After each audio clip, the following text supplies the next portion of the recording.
Ration card को नहीं आसला आज एक बड़ अपडेट कटि जापे राशन कार्ड एवं कटि जापे राशन कार्ड आपण ना। तो फ्रेंड्स वीडियो देखिए पूर्व जो चैनल न्यू आछन चैनल को लाइक कमेंट शेयर और निहाती सब्सक्राइब करी पाखे ଥିବା बेल आइकन बटन प्रेस कर दियंतु एई बड़ी वीडियो नोटिफिकेशन आपण माने सर्वप्रथम पहुंचो। तो फ्रेंड्स राशन कार्ड को नहीं आसला बड़ अपडेट कटि जापे राशन कार्ड आपण ना। फ्रेंड्स तो फ्रेंड्स वर्तमान राशन कार्ड ई-केवाईसी करा जाउछि। तो जो मैंने राशन कार्ड ई-केवाईसी करना जल्दी जल्दी जाई ई-केवाईसी कर दियंतु नचेत राशन कार्ड आपणकर ना कटि जापे एवं राशन कार्ड आपणकर कटि जापे। तो फ्रेंड्स आपण यही मास 30 तारिख सुधा जदि राशन कार्ड को ई-केवाईसी करना तो आपणकर जुलाई मासरे आपन को चाउल किंबा गहम जहाँ भी मिले डीलर से सब मिलनी आपण राशन कार्ड आपण ना कटिज।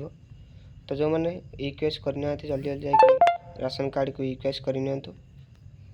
तो जो मैंने जापर ना ई-केवाईसी केमी करा कौन करा तो से राशन कार्ड पर गोटे टोल फ्री नंबर अच्छे 14445 यही नंबर आपण मैंने जोगाजोग कर राशन कार्ड मत ई-केवाईसी करेंगे। तो नंबर टी आउे कहीदे मन रखि 14445 यही टोल फ्री नंबर आपण मैंने कॉल कर मत आप राशन कार्ड ई-केवाईसी करेंगे।